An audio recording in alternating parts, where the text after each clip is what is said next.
Thank you, Mr. Speaker and members. This amendment simply ensures Texans do not waste money subsidizing unreliable energy sources. This amendment says that for an electric generator to qualify for 313, they must provide 59% of their nameplate. What's nameplate? If they can produce 1,000 megawatts, they need to provide 59% of that. Now, think about the winter storm that just happened. I don't care what kind of power it is. I don't care if it's gas. I don't care if it's coal, if it's wind, if it's solar. Doesn't matter what kind. They have to provide 59% of their nameplate. For nameplate. what purpose? Will the gentleman yield for some questions? I will as soon as I'm finished, if you don't mind. In 1 minute, please.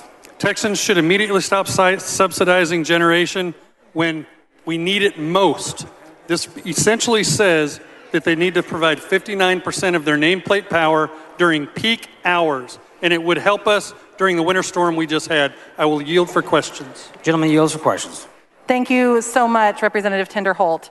I'm a little confused at the aim of this amendment because it seems to really target our sources of power unevenly.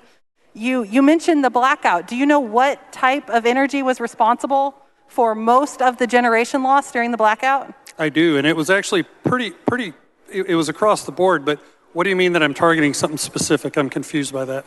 I mean, according to the reports I've seen, our main loss of generation was due to natural gas, and this amendment seems to specifically target solar and wind. Am I reading this incorrectly? No, I want every single power generation plant to have to be able to provide at least 59%, regardless of what they are. And if they can't do it, they have to create peaker plants, which will help us during a storm. So it doesn't matter if it's wind, if it's solar, if it's nuclear, if it's gas, if it's coal. Doesn't matter what it is. They have to provide 59% of the power of the nameplate that they have. Doesn't matter what they are. If they're going to get 313, they have to be able to do things that are going to protect Texans, which is provide at least 59%. What do you anticipate the fuel source would be for a peaker plant? I'm sorry?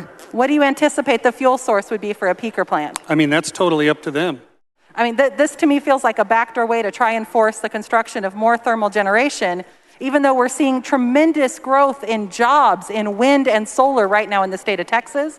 And even though the way the wind industry works is we do build a little more than we need at any particular moment. Are you aware that during the blackout, we only anticipated a maximum of 8,000 megawatts of power to come from wind? I am, and I look. Are you aware of so that was only 8,000, and it did go to zero at one point, but it came back much more quickly than thermal sources of generation? I agree, but I feel like... Do you know how many megawatts of natural gas we lost in the state of Texas? Please tell me. 30,000.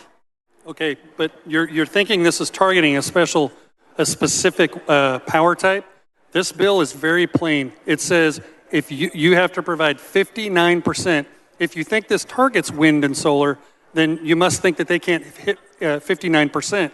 All I'm saying is if a power source cannot get 59%, they have to create peaker plants that do, so that my family, your family, and the 111 or 12 people that died have power to protect their lives and keep them warm at home.